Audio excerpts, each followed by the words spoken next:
خالق کائنات اس مجلس اعزاء کو، مجلس شہادت امام صادق کو اپنی بارگاہ عزت میں قبول و منظور فرمائے۔ آپ تمام صاحبان کے دل میں جو بھی حاجات شریعہ ہے، حسرت ہے، التجا ہے، دعا ہے، بار الہ تجھے ہمارے امام کی شہادت کا واسطہ ہم سب کی دعائیں قبول و منظور فرمائے۔ جو بیمار ہیں اللہ تعالیٰ ان کو شفا عاجلہ نصیب فرمائے۔ پورے امارات میں یہ خبر غم سے سنی گئی ہے کہ شارجہ کے مومن اس امام بارگاہ کے والنٹیئر سید سلطان مظفر بقضاء الہی فوت ہو گئی ہیں۔ آج ان کے جنازے کا یہیں پہ پروگرام تھا، لیکن کسی وجوہات کی بنا پہ تاخیر ہے۔ انشاءاللہ شاکر بھائی کل ہی اعلان کریں گے۔ جیسا ہو آپ اس مومن کے جنازہ میں ضرور شرکت کیجیے گا۔ اللہ تعالیٰ اس کے پسماندگان کو صبر جمیل عطا فرمائے۔ خالق کائنات اس کے درجات بلند فرمائے۔ اپنے اپنے مرحومین کو یاد کر کے خصوصاً سید سلطان مظفر کے لیے فاتحہ۔ بسم اللہ۔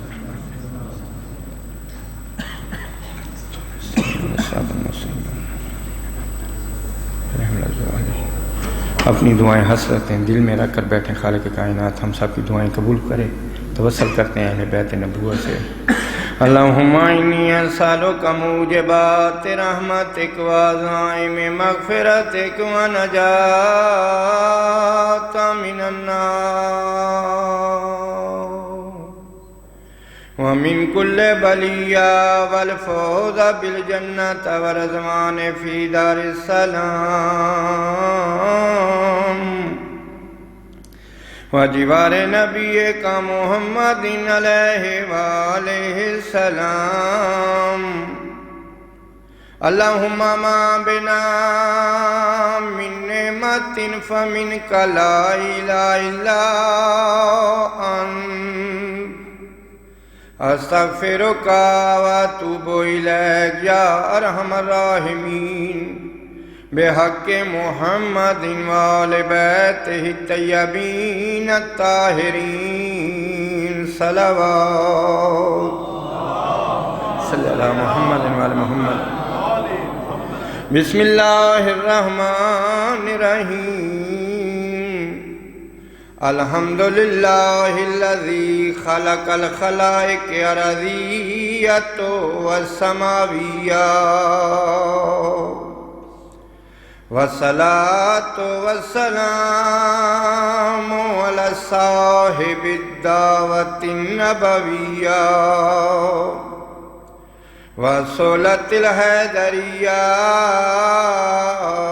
والعصمة الفاطمیہ وحلم الحسنیہ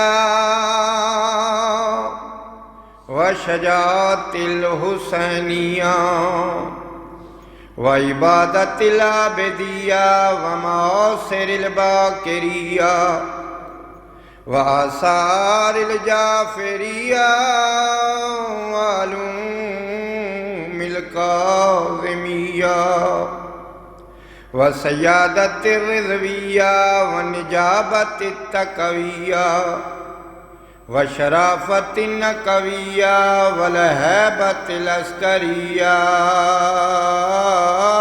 والغیبت المہدیہ۔ اللہم صلی اللہ محمد۔ الا لعنۃ اللہ علی قوم الظالمین والفرقۃ الباغیہ اما بعد فقد قال اللہ تبارک تعالی فی کلامہ المجید وفرقانہ الحمید وقولہ الحق۔ بسم اللہ الرحمن الرحیم۔ یا ایھا الذین آمنوا اتقوا اللہ وکونوا مع الصادقین صلوات۔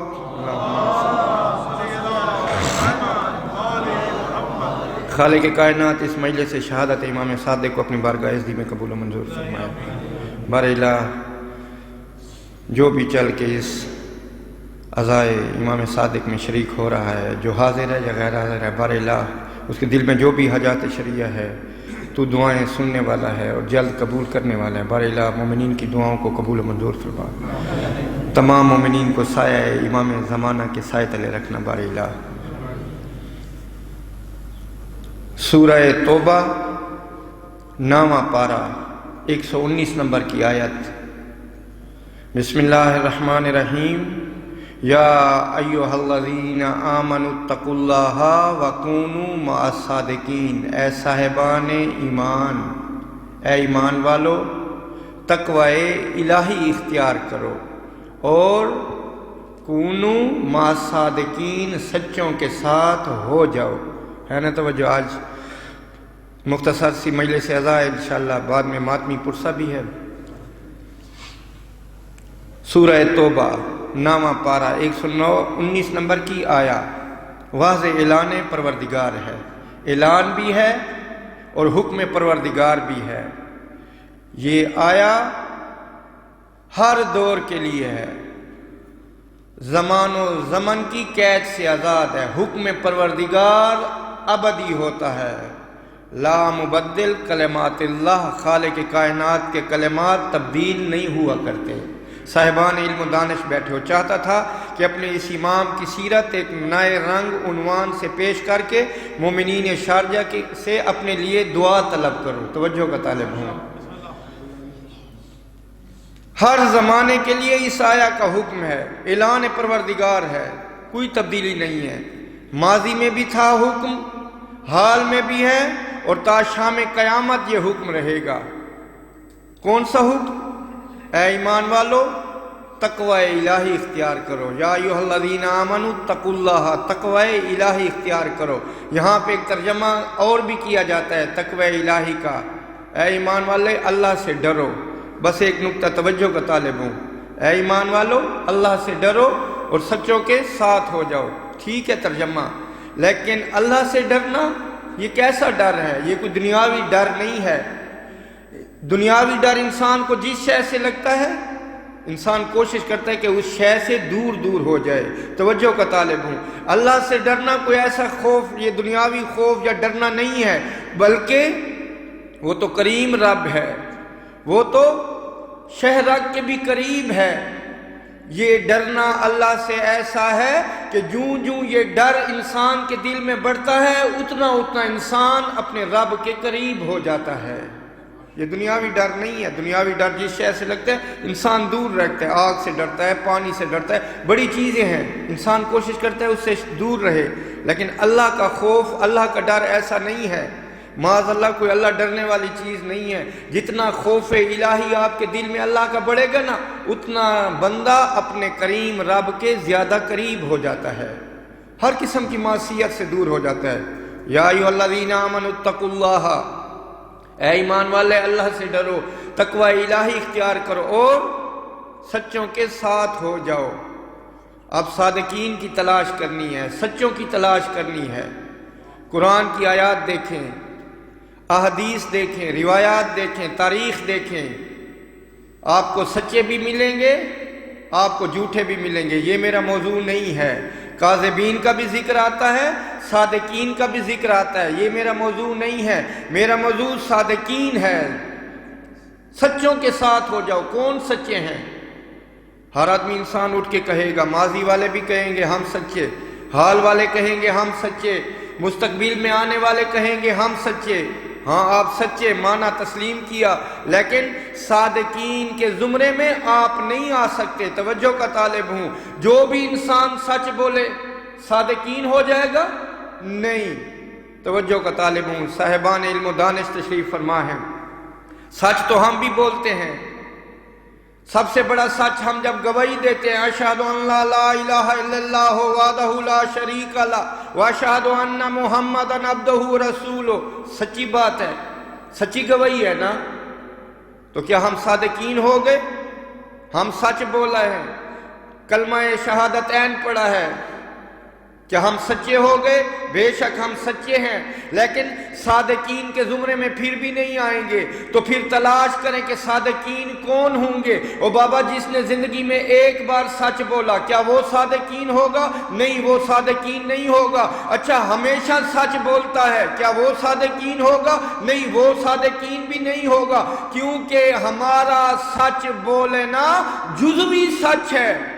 شاید ہم نے ماضی میں کبھی جھوٹ بولا ہو، اب سچے ہو گئے ہیں۔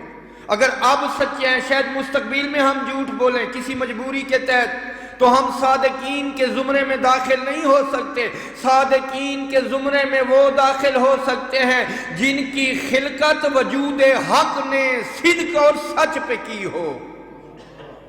ہر آدمی صادقین نہیں ہو سکتا۔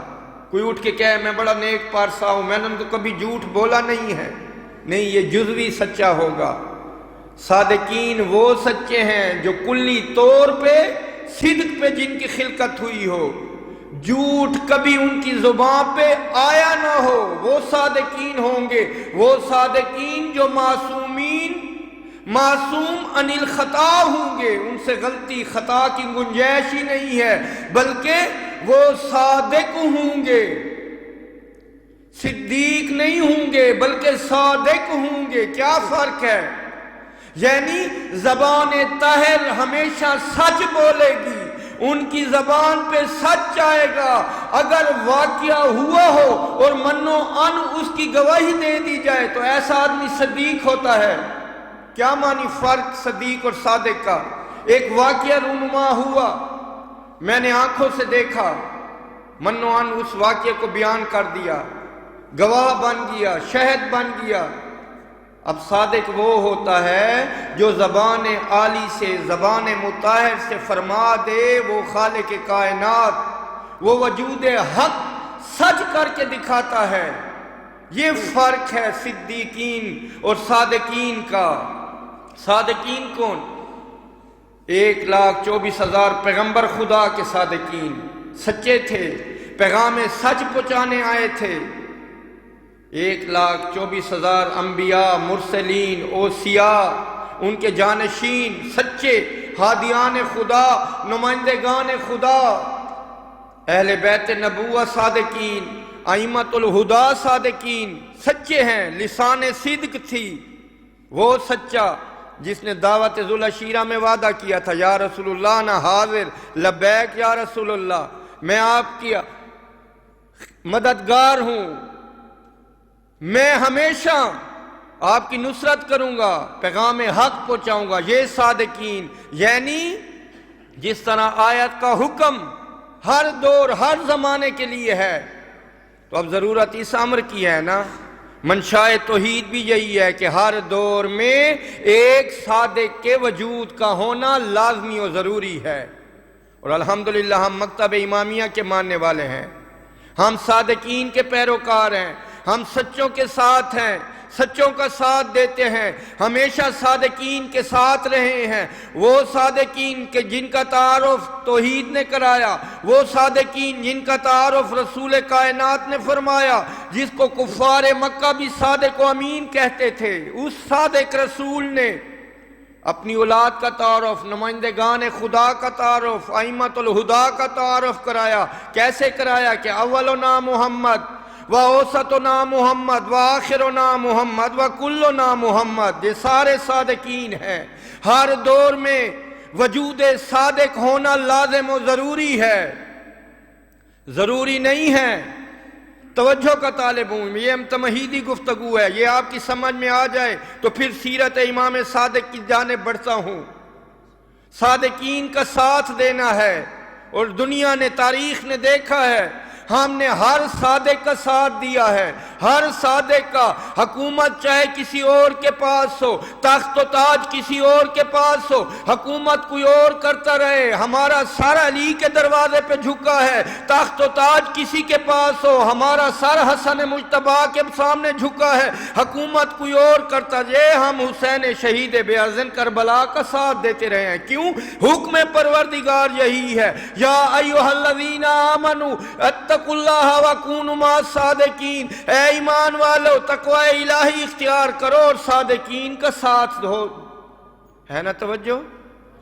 ہم صادقین کے ماننے والے ہیں۔ ہر دور میں ایک صادق کے وجود کا ہونا ضروری ہے، جس سے انسان متمسک ہو کر سعادت دارین حاصل کر لے۔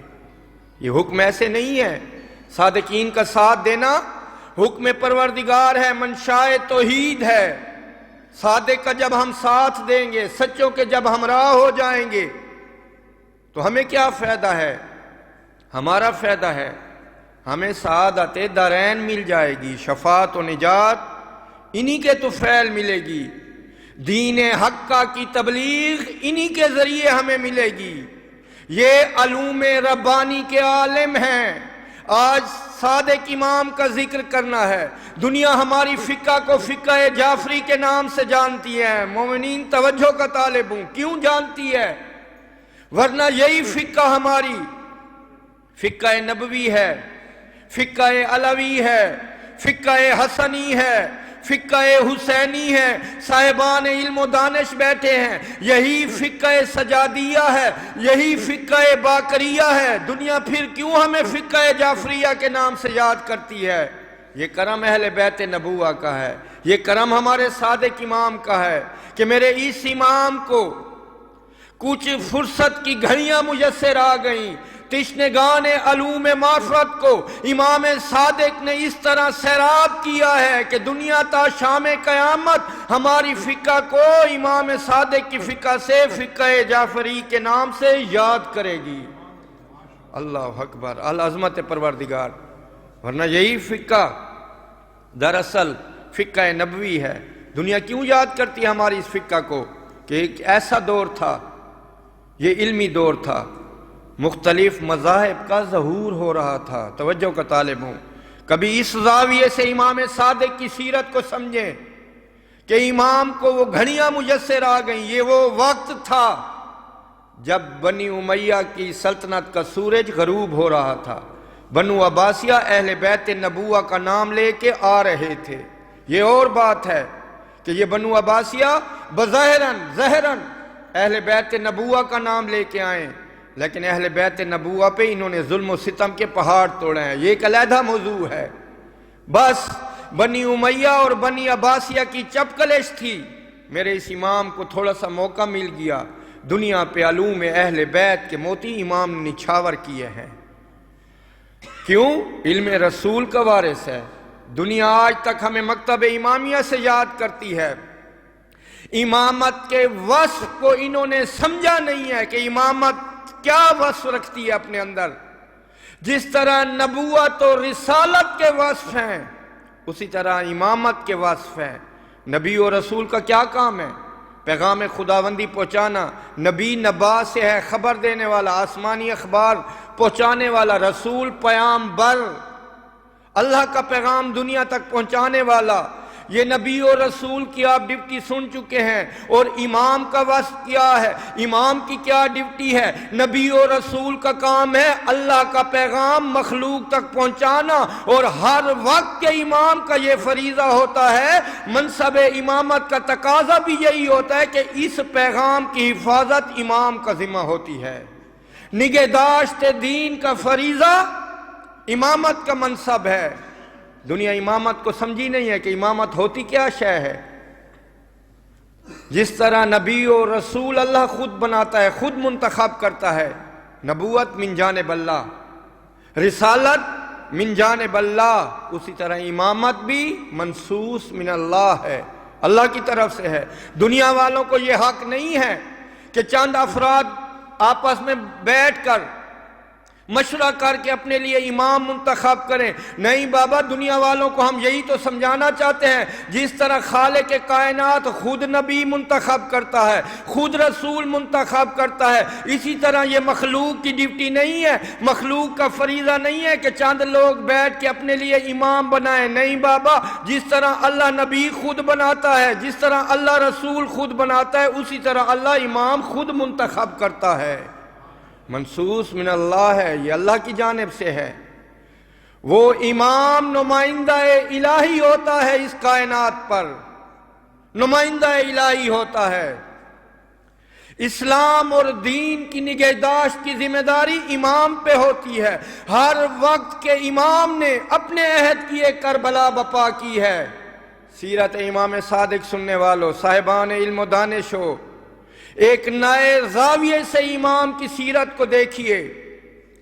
مولا علی نے 23 سال کی خاموشی کی کربلا بپا کی ہے۔ وہ علی جس نے خیبر خندق فاتح خیبر تھا، 23 سال خاموش بیٹھا ہے بعد رحلت رسول۔ کیا اپنے منصب کو فراموش کر گیا تھا؟ نہیں، علی مرتضیٰ نے خاموشی کی کربلا بپا کی ہے۔ صاحب نہج البلاغہ نے حسن مجتبیٰ بیٹھ گئے، نہیں، امام حسن مجتبیٰ نے صلح کی کربلا بپا کی ہے۔ ہر امام عہد کا امام نمائندہ الہی ہوتا ہے، نگہداشت دین کا فریضہ امام کو ہوتا ہے۔ ہر وقت کا امام بہتر جانتا ہے کہ کس انداز اور کس اطوار سے دین اسلام کی حفاظت کی جائے۔ علی نے خاموشی کر کے اسلام کو بچایا ہے، حسن مجتبیٰ نے صلح کر کے دین کو بقا بخشی ہے۔ حسین شہید بیرزن کربلا نے کربلا میں آ کے کربلا بپا کی ہے، دین کی بقا۔ اور امام سید سجاد نے دعاؤں کی کربلا مناجات کی ہے، یہ کربلا تھی سید سجاد نے۔ اور امام پنجم اور امام ششم نے علم کی کربلا بپا کی ہے۔ دیکھو علوم اہل بیت ہم سیراب کریں گے دنیا کو۔ جزاک اللہ۔ امام پنجم اور امام ششم نے، صادق امام نے علم کی کربلا بپا کی ہے۔ نام جعفر ہے، جانتے ہو جعفر کے کیا معنی ہے؟ جعفر، ائمہ علیہم السلام فرماتے ہیں، ساتویں امام فرماتے ہیں، جنت میں خالق کائنات نے ایک وسیع و عریض نہر بہائی ہے جس کا نام جعفر ہے، اور خالق کائنات نے اس نہر پہ میرے بابا کا نام آسمانوں میں لوح محفوظ پہ جعفر لکھا ہے۔ تو مولا کیا مانی؟ امام ہفتم فرماتے ہیں قدرت کو یہ اشارہ مقصود ہے کہ جس طرح جنت کی نہر وسیع و عریض ہے، کوئی حد نہیں ہے، بہہ رہی ہے، اسی طرح امام جعفر صادق کو اس دنیا میں خلق کر کے بھیج کے مقصود یہ ہے کہ دنیا کو مشیت بتانا چاہتی ہے کہ جس طرح جنت کی وسیع و عریض نہر جعفر ہے، اس طرح ایک جعفر صادق کا وجود اس دنیا میں آئے گا جو علوم اہل بیت کے چشمے بہائے گا اور تشنگان علوم معرفت کو سیراب کرے گا۔ جنت کی وسیع و عریض نہر جس کی کوئی حدیں نہیں ہے، اس طرح علم امام کی کوئی حدیں نہیں ہوتی۔ یہ وارث علم رسول ہے، یہ راسخون فی العلم ہے۔ مخزن علوم الہی ہر امام ہوتا ہے، ہر امام مخزن علوم الہی ہوتا ہے۔ کیوں؟ وارث قرآن ہے، وارث شریعت ہے، عالم علم ربانی ہوتا ہے امام۔ دنیا علم کو کیا پہچانے گی؟ یہ صاحب خطیب سلونی فرماتے تھے، سلونی قبل ان تفقدونی۔ میں علی تو قرآن کا ظاہر بھی جانتا ہوں، قرآن کا باطن بھی جانتا ہوں۔ علم علی کی حدوں کو کوئی چھو نہیں سکتا۔ ہر امام امام مبین ہوتا ہے، عالم ربانی ہوتا ہے، اس کا سینہ مخزن علوم الہی ہوتا ہے۔ وہ کسی دنیاوی مکتب میں نہیں جاتا، یونیورسٹی کالج سکول میں تعلیم حاصل نہیں کرتا، تو کہاں سے تعلیم کرتا ہے؟ وہ مکتب الہیہ کا سند یافتہ ہوتا ہے۔ وہی تو دعویٰ کرتے ہیں جو کچھ چاہو پوچھو ہم حاضر ہیں۔ کیوں؟ ہم عالم علوم ربانی ہیں، خالق کائنات نے اس سینے میں علم کے چشموں کو بہایا ہے۔ جعفر نے علوم اہل بیت کے موتی دنیا والوں پہ نچھاور کیے ہیں، حیران رہ گئے۔ اور جس مکتب کی بنیاد میرے 5ویں معصوم نے رکھی تھی مدینہ میں، چند طالب علم تھے، اور جب صادق امام کا دور آیا یہ مکتب امامیہ وسیع ہو چکا تھا، امام صادق کی یونیورسٹی وسیع ہو چکی تھی۔ جو کچھ آئے علوم اہل بیت سے سیراب کر رہے ہیں امام، کہ خالی دین فقہ کی باتیں تھی؟ نہیں، امام فرماتے تھے جو کچھ چاہو پوچھو، میں وارث علم رسول ہوں، میں وارث علم قرآن ہوں۔ جو کچھ بھی آئے، طب کا آدمی آئے، میڈیکل والا آئے، سائنس والا آئے، جغرافیہ والا آئے، علم کی کوئی حد نہیں ہے۔ جو کچھ پوچھنا چاہے مجھ سے پوچھے۔ اللہ اکبر! یہ فیض تھا امام صادق کا۔ دنیا کے دوسرے مذاہب آج جنہیں اپنی فقہ کا امام مانتی ہے، میں اشاروں سے گزر جائے، مجھے فضائل امام صادق کی قسم، یہ مدرسہ امام صادق میں بیٹھنے والے ادنا طالب علم تھے۔ دنیا ان کو تو آج اپنا امام تصور کرتی ہے، اور صادق امام سے کوئی حدیث نہیں لیتے، کوئی علم کی بات نہیں لیتے۔ تعجب کی بات نہیں ہے؟ دوسرے مذاہب کے فقہ کے امام میرے مکتب امام میں بیٹھنے والے ادنا سے طالب علم ہوتے تھے. وہ کہا جاتا ہے لولا سنتین لہالہ کا نعمان، اگر 2 سال نہ ہوتے تو میں ہلاک ہو گیا ہوتا. یہ علم امام صادق تھا، یہ علم امام صادق تھا، یہ نور علم امام صادق تھا جو دنیا کو سیراب کر رہا تھا. جابر ابن حیان، دنیا آج اسے فادر آف دا کیمسٹری کہتی ہے. جانتے ہیں یورپ کی یونیورسٹیوں میں جابر ابن حیان کے مقالے ابھی تک پڑھائے جاتے ہیں. فادر آف دا کیمسٹری اس کو ورلڈ تسلیم کرتی ہے. کون تھا یہ جابر ابن حیان؟ مولا امام صادق کے مدرسے میں بیٹھنے والے ایک ادنا سا طالب علم تھا. جابر پوچھ، تیرا امام حاضر ہے. مولا کیمیا گری کرتا ہوں، مجھے کیمیا کا شوق ہے. جو کچھ فارمولے جابر لے سکتا تھا لیے ہیں. کیوں؟ وہ سینہ مخزن علوم الہی تھا. کوئی خالی ایک قید نہیں تھی کہ میں ایک علم کی حدیث کی بات کروں گا، قرآن کی بات کروں گا. نہیں بابا، یہ تو اس کا پوتا ہے جس کے دادا نے سلونی قبل ان تفقدونی کہا تھا. دنیا علوم امام صادق سے آشکارا ہو رہی ہے، دور دور تک خبریں پھیل رہی ہیں، ہر آدمی آ رہا ہے، حتیٰ کہ کسان اور دہقان بھی آ رہے ہیں، اپنی اپنی زمین کی مٹی لا رہے ہیں. مولا ذرا دیکھیے مٹی کی کیا تاثیر ہے. امام مٹی کی تاثیر دیکھ کے حکم کر رہے ہیں کہ اس مٹی میں فلاں چیز کو کاشت کیا جائے تو فائدہ ہوگی. کیوں؟ امام ذرے ذرے کو جانتا ہے، امام چیزوں کے ظاہر کو بھی جانتا ہے، چیزوں کے باطن کو بھی جانتا ہے. اسی جابر کو امام نے کیمیا کے نسخے بتائے. دنیا آج اسے فادر آف دا کیمسٹری کہتی ہے. ہر آدمی آیا، خالی امام نے علوم اہل بیت کے گوہر نچھاور نہیں کیے، بلکہ صادق امام کی فضیلت کی قسم اس امام نے توحید کی بقا کی ہے. توحید کی بقا امام نے کی ہے. اس وقت لادین دہری مذہب کے مختلف مذاہب کا ظہور ہو چکا تھا. مختلف مذاہب کا بھید کی بولیاں تھی. ایسے کٹھن دور میں امام نے صحیح معنوں میں علوم اہل بیت کا اشکارا کیا ہے کہ تاکہ دنیا فضیلت سے آگاہ ہو جائے، حق کے راستے پہ آ جائے. امام صادق نمائندہ الہی تھا. دین اسلام کی نگہداشت کی ذمہ داری میرے صادق امام کی تھی. لا دین مذہب دہریے آتے تھے. امام ایک جملے میں ان کو راہ راست پہ لاتے تھے. ایک جملے میں قدری مذہب کا ایک عالم، اور شیطان عقل مندوں کو بہکاتا ہے. توجہ کا طالب ہوں، عقل مندوں کو شیطان ضرور بہکاتا ہے. قدری عالم دین ہے، اپنے آپ کو کہتا تھا میں بہت بڑا عالم ہوں، ہر چیز پہ، فقہ پہ، قرآن پہ، حدیث پہ مجھے عبور ہے. ایک شوشہ چھوڑا. کون سا شوشہ؟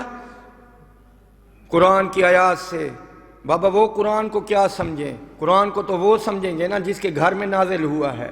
جو قرآن کا ظاہر، قرآن کا باطن جانتے ہیں، وہ جانتے ہیں کہ کون سی آیت حضر میں نازل ہوئی، کون سی آیت سفر میں نازل ہوئی. دین اسلام کو وہ صحیح معنوں میں جانتے ہیں. دنیا قیاس کرے یا اپنے عقل سے دین کو سمجھے، نہیں، ناممکن ہے. عقل شہوات کے پردے میں چھپی ہوئی چیز ہے. عقل مند بہکتے ہیں. یہ ایٹم بم عقل مندوں نے بنایا ہے، کوئی بے وقوفوں نے تھوڑا بنایا ہے. دین میں اپنی عقل کو استعمال نہیں کرنا، دین میں قیاسیات کو داخل نہیں کرنا. دین حکم الہی کا نام ہے. جو خالق کائنات نے اتارا ہے بس اس کو قبول کرنا ہے. اپنی عقل اور اپنے قیاس کو دین میں شامل نہیں کرنا. یہ قادری مذہب کا بہت بڑا عالم آیا. ایک دربار میں اس نے سب کو حیران کر دیا. ایسے ایسے دلائل دیے. کون سا دلیل، کون سی بات؟ کہ معاذ اللہ اللہ بے اختیار ہے. اللہ نے جب انسان کو اختیار دے دیا ہے، اِنَّا هَدَيْنَاهُ السَّبِيلَ اِمَّا شَاكِرًا وَإِمَّا كَفُورًا، ہم نے آپ کو ہدایت کے راستے دکھا دیے. یا آپ ہدایت کے راستے پہ چلو یا کفر کا راستہ اختیار کرو. یہ قدری عالم دین کہتا ہے. اب معاذ اللہ اللہ بے اختیار ہو گیا ہے. خالق نے مخلوق کو خالق کر دیا. مخلوق اب آزاد ہے ہر امور میں. اب انسان خود مختار ہے، خود آزاد ہے، جو کچھ کرنا چاہے. خالق کا کوئی دخل نہیں ہے. بحث مباحثہ کرتا تھا. ایک دن امام صادق نے اس کو بلایا. میں نے سنا ہے کہ تو یہ کہتا ہے کہ انسان کے اختیار میں سب شے ہے، اللہ بے اختیار ہے. اس نے دلیلیں دینی شروع کر دی. امام سن رہے ہیں. مجمع اکٹھا ہو گیا، بھیڑ اکٹھا ہوگی. امام فرماتا ہے کہ انسان اختیار ہے، اللہ اختیار کچھ نہیں رکھتا. کہتے نہیں، بس اللہ نے خلق کیا ہے، اب معاذ اللہ بے اختیار ہو گیا، انسان اختیار کر رہا ہے. تو امام فرماتے ہیں تجھے سورہ حمد یاد ہے؟ ہاں، ہر واجب نماز میں پڑھتا ہوں. تو امام نے فرمایا سورہ حمد کی تلاوت کر. جب اس جگہ پہنچا نا، ایاک نعبد و ایاک نستعین، میرے صادق امام نے ہاتھ کا اشارہ کیا، بس اسی آیت پہ رک جا. ایاک نعبد و ایاک نستعین، ہم تیری عبادت کرتے ہیں اور تجھی سے امداد کے طالب ہیں، تجھی سے مدد طلب کرتے ہیں. امام فرماتے ہیں اگر اللہ کے اختیار میں کچھ نہیں ہے تو پھر کس سے مدد طلب کر رہا ہے؟ ایاک نعبد و ایاک نستعین. خاموش ہو گیا، گر گیا. آقا مولا آپ نے صحیح فرمایا ہے، میں معافی کا طلبگار ہوں، آپ اس باطل عقیدے سے پھروں گا نہیں. کیوں؟ یہ وارث قرآن ہے نا، وہ قرآن کا ظاہر بھی جانتے ہیں، قرآن کا باطن بھی جانتے ہیں. عقل کو انسان دین میں استعمال نہ کرے، ممنوع ہے ہمارے ہاں. ایک باریک نقطہ آپ کی خدمت میں عرض کر رہا ہوں، حکم الہی کا نام دین ہے، دین محکم ہے. جو کچھ نازل ہو چکا، اب انسان کو کوئی اختیار نہیں ہے کہ دین کے امور میں رد و بدل کرے. توجہ کا طالب ہوں. ایک صاحب بڑے مشہور تھے، قیاس رہتے بھی امام صادق کے مدرسے میں تھے، اور اپنا ایک علیحدہ اختیار، ایک علیحدہ فلسفہ کریٹ کر دیا. کیا؟ قیاس. تو مولا نے ایک دن اس کو بلایا، نام میں نہیں لیتا، بس مومنین سمجھ جائیں. امام فرماتے ہیں میں نے سنا ہے تو دین الہی میں قیاس کرتا ہے، خدا کے عذاب سے ڈرو. ہے نا توجہ؟ ایک ایک نقطے پہ توجہ کا طالب ہوں. دین میں عقل کا کوئی کام نہیں ہے، دین تسلیم کرنے کا نام ہے. انسان اپنے عقل سے کہے کہ انسان صبح فریش ہوتا ہے، صبح کی 2 رکعت کیوں ہیں؟ 8 رکعت ہونی چاہیے. بابا تو کون ہوتا ہے اپنے خیال کو، اپنی مرضی کو دین میں داخل کرنا؟ دین اپنی مرضی کا نام دین نہیں ہے، دین مرضی پروردگار کا نام ہے، دین مشیت الہی کا نام ہے. امام صادق فرماتے ہیں سنا ہے تو دین میں قیاس کرتا ہے، خدا کے عذاب سے ڈرو، قیاس مت کیا کرو. ادھر ادھر کی مارنے لگا. اصل میں یہ قیاس کا معنی ہے کہ میں اپنے عقل کی کسوٹی پہ قرآن و حدیث کو پرکھتا ہوں، بعد میں فیصلہ دیتا ہوں. امام نے کہا نہیں، غلط. توجہ کا طالب ہوں، قیاس نہ کیا کر. جانتا ہے سب سے پہلا قیاس کس نے کیا؟ نہیں، مجھے نہیں معلوم. امام فرماتے ہیں سب سے پہلے قیاس شیطان نے کیا ہے. توجہ کا طالب ہوں، صاحبان علم و دانش بیٹھے ہوں. شیطان نے قیاس کیا تھا. کیسا قیاس؟ جب حکم ہوا کہ آدم کو سجدہ کرو تو یہ شیطان راندہ درگاہ الہی ہو گیا، جا تو ملعون ہے. اس پہ لعنت کا توق کیوں پڑا ہے کہ سجدے سے انکاری ہو گیا. جب پوچھا گیا کہ کس شے نے تجھے منع کیا ہے کہ آدم کو تو سجدہ نہیں کر رہا، تو تقابل کرنے لگا، خلقتنی من النار وخلقتہ من الطین. تو نے اسے خاک سے پیدا کیا ہے، تو نے اس کو مٹی سے بنایا ہے، مٹی سے پیدا کیا ہے، اور میں آگ سے بنا ہوں. یعنی تقابل کر رہا تھا، قیاس کر رہا تھا، آگ کو فضیلت دے رہا تھا مٹی پہ. امام صادق فرماتے ہیں پہلا قیاس شیطان نے کیا ہے. خبردار، آج کے بعد دین میں قیاس نہ کیا کر. پھر یہ ادھر ادھر کی مارنے لگا. تو امام فرماتے ہیں اچھا تو نے سمجھ لیا کہ دین الہی کے احکامات کو تو سمجھے گا، تیری عقل میں دین سمائے گا. اچھا میں ایک سوال کرتا ہوں، اپنے قیاس کو دوڑا اور بتا اس کا کیا رمز ہے، کیا حقیقت ہے. مولا پوچھے میں جانتا ہوں ہر شے. امام فرماتے ہیں کہ تیرے نزدیک قتل بڑا گناہ ہے یا زنا بڑا گناہ ہے؟ فوراً کہنے لگا قتل بڑا گناہ ہے. فتبسم امام مسکرا پڑے. امام فرماتے ہیں تو نے قیاس کیا ہے کہ قتل بڑا گناہ ہے؟ ہاں بالکل، قتل، ایک نفس کا قتل پوری انسانیت کا قتل ہے، اللہ تعالیٰ قرآن میں فرماتا ہے. تو امام فرماتے ہیں قتل میں کتنے گواہ ہوتے ہیں؟ 2. زنا میں کتنے ہوتے ہیں؟ 4. تو مولا کہہ رہے تھے 4 گواہوں والی اہمیت رکھتی ہے چیز یا 2 گواہوں والی؟ لاجواب ہو گیا. تو نے کہا نا قتل بڑا گناہ ہے، قتل میں تو صرف 2 گواہوں کی ضرورت ہوتی ہے۔ تو نے کہا ہے کہ زنا چھوٹا گناہ ہے، اللہ کہتے ہیں زنا میں 4 گواہوں کی ضرورت ہوتی ہے۔ تو اپنے قیاس کو دوڑا، اللہ کا یہ حکم کیوں ہے؟ لاجواب ہو گیا، نہیں جانتا مولا۔ تو امام فرماتے ہیں پھر دین میں قیاس کیوں کرتا ہے؟ امام کے سامنے تو توبہ طیب ہوا، لیکن پھر ساری زندگی قیاس پہ رہا۔ تو جاتے ہوئے کہنے لگا صادق امام تھوڑا آپ میری مشکل کشائی کریں، واقعہ آپ نے سچ کہا ہے کہ قتل میں 2 گواہ ہیں، زنا میں 4 گواہ ہیں، رمز کیا ہے، حقیقت کیا ہے، اسرار کیا ہے؟ امام فرماتے ہیں خالق عدل نے دین الہی کا ہر حکم عدل کی بنیاد پہ رکھا ہے۔ قتل میں 1 مجرم ہوتا ہے، قتل کرنے والا 1 مجرم ہے، قاتل، اس لیے عدل الہی کا یہ تقاضا ہے کہ 2 گواہ ہوں۔ اور امام فرماتے ہیں زنا میں 2 برابر کے مجرم ہوتے ہیں، عدل الہی کا یہ تقاضا ہے کہ 4 گواہ ہوں۔ مولا واقعہ آپ نے صحیح کہا ہے۔ امام فرماتے ہیں یہ سینہ مخزن علوم الہی ہے۔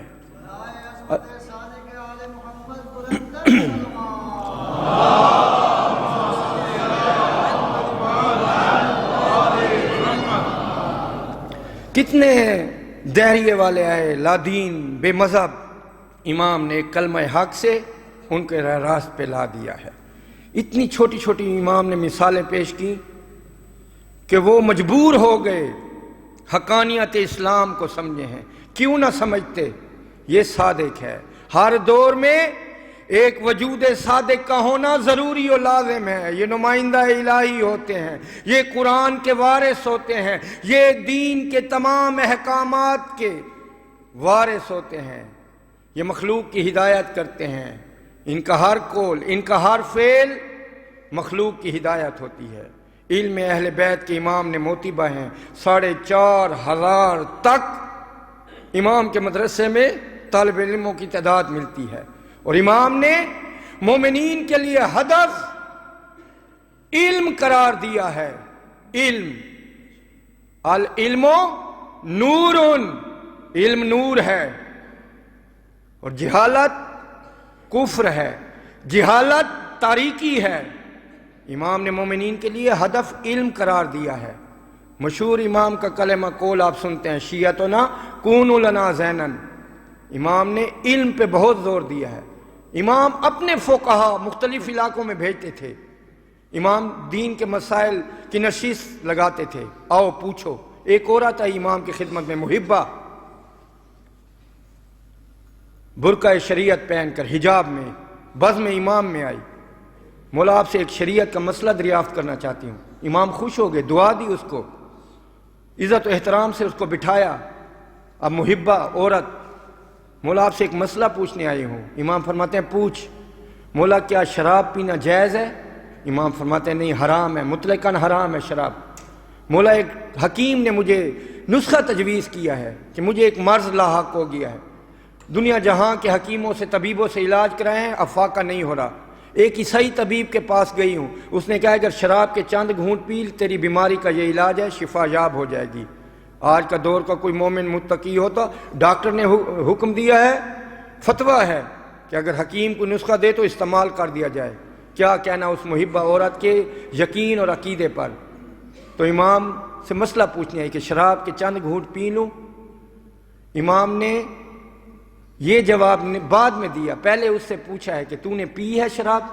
استغفر اللہ، مولا یہ کیسے ممکن ہے؟ میرا وقت کا امام ہو، وارث رسول کائنات دنیا میں ہو، میری حجت اس دنیا میں ہو، میں حکیم کے مشورے پہ، حکیم کے فتوے پہ عمل کروں؟ امام خوش ہوئے اور صحابہ کو دکھایا ایسی متقیہ مومنہ مجھے چاہیے، ایسا متقی مومن چاہیے دین میں اپنی مرضی کو شامل نہ کرے بلکہ حجت خدا کی مرضی کو شامل کرے۔ پھر امام نے عورت سے سوال کیا، اچھا اگر مجھ سے مسئلہ پوچھنے آئی ہے تو اس کا فائدہ تمہیں کیا ہوگی؟ عورت بابانگ دوہل کہتی ہے مولا قیامت کا دن ہوگا، محشر کی گھڑی ہوگی، خالق کائنات کے حضور میں خوشی سے کہہ سکتی ہوں اے خالق کائنات میں نے اپنی مرضی سے کچھ نہیں کیا، میں نے تو مرضی امام کے حکم پہ عمل کیا۔ مولا اب آپ بتائیے جو آپ حکم دیں گے میرے لیے قبول ہے۔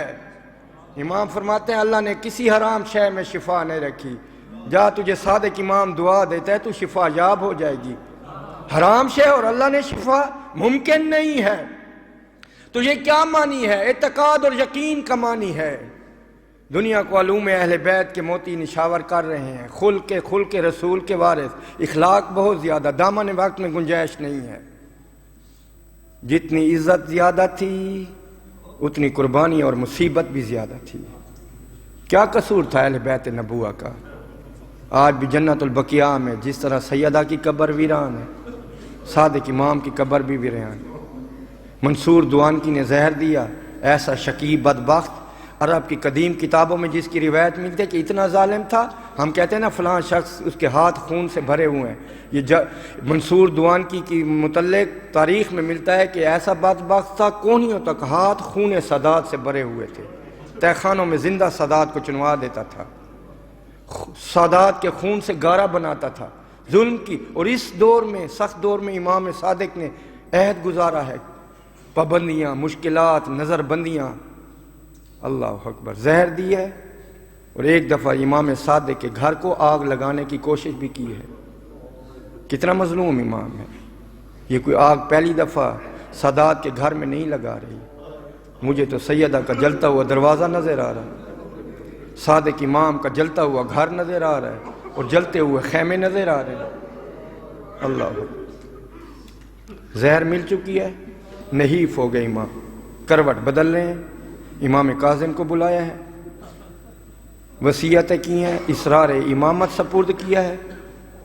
اور جناب فروہ بنت قاسم بن محمد بن ابی بکر روایت کرتی ہیں کہ جو سب سے آخری وصیت امام نے کی ہے، کون سی وصیت تھی؟ لا تنال شفاعتنا، ہماری شفاعت ان تک نہیں پہنچے گی جس نے نماز خدا کو ہلکا جانا. سبق. آخری وصیت امام کی نماز اور صلہ رحمی کے بارے میں تھی. امام کی 2 دختران ہیں جو گریہ و بین کر رہی ہیں. مستند روایات ممبر حسینی سے پڑھنے کی. امام تسلی دے رہے ہیں، امام کاظم کو وصیتیں کر رہے ہیں، بیٹا مجھے غسل بھی دینا، کفن بھی دینا. یہ کہہ کہ امام نے زار و قطار رونا شروع کیا. کاظم امام بس اشاروں سمجھ جائیں.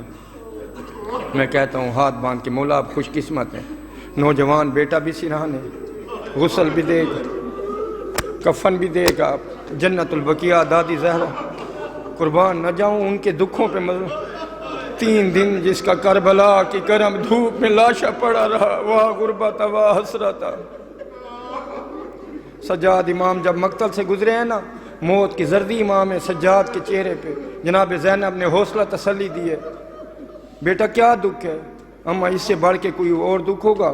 بڑا بیٹا ہوں، دستار کا وارث ہوں، سامنے بابا کا بے گور و کفن لاشا ہے، کربلا کی دھوپ ہے. اماں اتنا مجبور ہوں، بابا کی لاش کو دفن بھی نہیں کر سکتا، غسل بھی نہیں دے سکتا. ہاں امام صادق کے گھر کو آگ لگائی گئی. منصور دوانکی نے امام کے گھر کو آگ جلانے کی کوشش کی تھی، امام خود آگ بجھا رہے تھے. میں کہتا ہوں امام پانی بھی ہے، آگ بھی ہے، بجھ گئی. قربان جاؤں ان خیموں پر جہاں 3 دن پانی نہیں تھا، جن خیموں کو آگ لگائی. کیسے آگ لگائی گئی؟ قربان جاؤں. امام صادق کے گھر کی آگ بجھ گئی لیکن خیام کی آگ نہیں بجھی. حمید ابن مسلم عیسائی مورخ ہے، دشمن کا واقعہ نویس ہے، کربلا کا واقعہ نویس ہے. مقاتل کی بہت ساری روایتیں اسی سے ملتی ہیں. حمید کہتے ہیں بس عصر عاشور تھی، شام ہونے والی تھی. میں نے دیکھا ہے ایک دستہ فوج کا اہل بیت کے خاموں کی جانب بڑا بہت غربت تھا، بس دھواں ہی دھواں تھا، آگ ہی آگ تھی. حمید کہتا ہے تھوڑا سا قریب گیا، خیام اہل بیت کو چاروں طرف سے آگ لگی ہوئی تھی. بس بیبیوں کا ایک ہی آواز آ رہا تھا، واہ حجابا ہائے ہمارا پردہ غازی، ہماری چادریں لٹ گئیں. عیسائی مورخ ہے، صاحب اولاد ہے، کہتا ہے کاش مجھے موت آ جاتی، میں یہ منظر نہ دیکھتا. ایک جلتے ہوئے خیموں سے 4.5 سال کی بچی ہے، وہ جس کے دامن میں آگ لگی ہوئی ہے، وہ بچی دوڑتی جا رہی ہے. حمید کہتا ہے میں صاحب اولاد تھا ہو میرے دل میں رحم آ گیا، میں نے بچی کے پیچھے دوڑنا شروع کیا۔ حمید کہتا ہے بچی ہو پہلے ایستا ایستا دوڑ رہی تھی، ہو جب پیچھے مجھے دوڑتا دیکھا تیز تیز قدم اٹھانے لگی۔ وہ بچی تھی تین دن کی پیاسی تھی۔ حمید ابن مسلم کہتا ہے میں بچی کے قریب آ گیا، اب معصومہ نے دیکھا میں دوڑ تو نہیں سکتی، اپنی جگہ پہ رک گئی ہے، چھوٹے چھوٹے ہاتھ باندھ کے کہتی ہے او تو مسلمان تو نہیں ہے؟ او میں مسلمانوں کی ڈری ہوئی ہوں، میں اولاد رسول ہوں، میرے قریب نانا، میں حسین کی یتیمہ سکینہ ہوں۔ حمید کہتا ہے معصومہ میں تجھ پہ ظلم کرنے نہیں آیا، میں تیری دامن کی آگ بجھانے آیا ہوں۔ اب بچی نے دیکھا ہے یہ ظلم کرنے نہیں آیا، رو کے کہتی ہے یہ آگ بجھ جائے گی، اگر میرے پہ رحم آ گیا ہے تو میرا ایک سوال پورا کر، مجھے نجف کا راستہ بتا۔ حمید کہتا ہے نجف کیوں جانا چاہتی ہے؟ معصومہ کہتی ہے میں نے سنا ہے نجف میں میرا دادا علی دفن ہے، دادا کی قبر پہ جا کے کہوں گی دادا میرا بابا مارا گیا، میں یتیم ہو گئی ہوں، میرے گوشواروں کو چھینا گیا۔ اللہ لعنت اللہ علی قوم ظالمین۔ خالق کائنات اس مختصر سی مجلس کو بارگاہ عزتی میں قبول و منظور فرما۔ بار الہ جتنے بھی مومنین حاضر ہیں یا غیر حاضر ہیں ان کے دل میں جتنی حاجات ہے، بار الہ ان آنسوں کو ہمارے لیے شفاعت سیدہ کا خزانہ بنا دے، قیامت کے دن یہ آنسو ہماری شفاعت کے کام آئیں۔ بار الہ سوائے غم حسین کے کوئی غم نہ عطا فرمانا۔ سید سلطان مظہر اس امام برگاہ کے خدمت گزار تھے، نبینا شاہ دروازے کے پاس ہمیشہ بیٹھتے تھے، مجھ سے تو خصوصی بہت پیار کرتے تھے، مجھے ٹافیاں دیتے تھے، دعا فرماتے تھے بار الہ اس مومن بقضاء الہی رخصت ہو گئے ہم سے، بار الہ اس مومن کے درجات بلند فرما۔ سلطان مظہر کا جنازہ آج 10:15 بجے ہونا تھا، لیکن بعض وجوہات کی بنیاد پر ان کی باڈی ابھی کلیئر نہیں ہو چکی، انشاءاللہ کل شاکر بھائی آپ کو میسیج سے اطلاع دیں گے، آپ جوک در جوک اس کے تشییع و جنازہ میں شرکت فرمائیں، دعا فرمائیں، خالق کائنات اس کے درجات بلند فرمائے، اس کے پسماندگان کو صبر جمیل عطا فرمائے۔ کل ایک بچہ سید حور عباس سیڑھیوں سے گر کے زخمی ہوا ہے، سر پہ گہری چوٹ آئی ہے، اس کا آپریشن ہوا ہے، ہم اس سید حور عباس کی صحت یابی کے لیے دعا کرتے ہیں، بار الہ سید جاور عباس کے بیٹے کو شفائے عاجلہ شفائے کاملہ نصیب فرما، دل میں جو بھی حاجات ہیں بار الہ قبول و منظور فرما۔ بہت سارے مومنین نے میرے ذمہ دعائیں لگائی ہیں، بار الہ ان کی دعائیں قبول و منظور فرما، ان کے روزی رزق میں برکت و وسعت نصیب فرما۔ بار الہ تو علیم بذات صدور ہے، ولی کائنات حجت خدا کا جلد ظہور کر، ہمیں صحیح معنوں میں اسوہ اہل بیت پہ چلنے کی توفیق عطا فرما، ہمیں اتنی توفیق دے کہ امام زمانہ اپنی فوج کا سپاہی بنائے۔ بار الہ چہرہ امام کی زیارت و تلاوت کا شرف نصیب فرما۔ بار الہ سید اجتبا کے اہل خانوں کو آباد و شاد رکھ، اس کا روزی رزق وسیع فرما، اس کے والدین کا سایہ ان کے سروں پہ قائم و دائم ہو۔ بار الہ خالق کائنات ایک والد پریشان ہے، اس کے بچیوں کا رشتے جلد طے ہوں، بار الہ نیک نصیب ہوں، ان کا روشن مستقبل ہوں، اپنی دعائیں حاجات دل میں رکھیں، بار الہ ماتمیوں کی توفیقات میں برکت عطا فرما۔ ابھی پرسہ امام ہوگا ماتم حسین۔